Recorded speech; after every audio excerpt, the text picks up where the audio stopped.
pasilidad sa lahat ng mga gasolinahan sa bayan ng Daet, hiniling sa SB na magkaroon ng functional restrooms.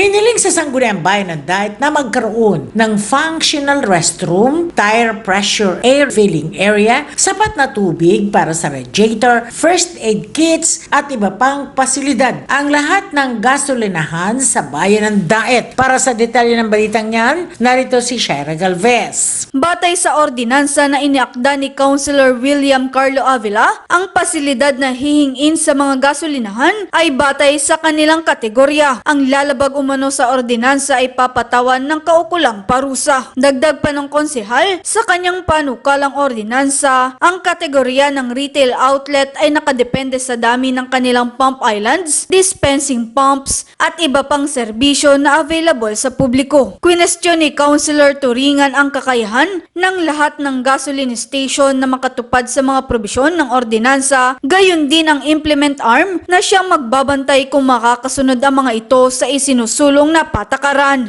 Nire-require natin lahat ng gasolinahan, whether category 1, category 2, or category 3, na magkaroon ng with clean restroom.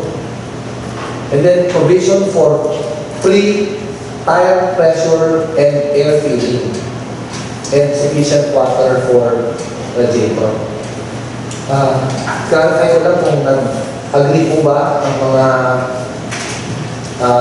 gasoline stations on this, na karamihan po kasi sa mga gasolinahan dito, napakaganda kasi ng kabinansa.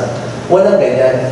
Ayon kay Avila, nakausap na niya ang mga nagpapatakbo sa gasoline stations at willing naman ang mga itong sumunod sa panukalang ordinansa. Nangako umano ang mga walang palikuran na gagawa ng paraan para makasunod sa naturang ordinansa. Para sa CNTV News, Shaira Galvez.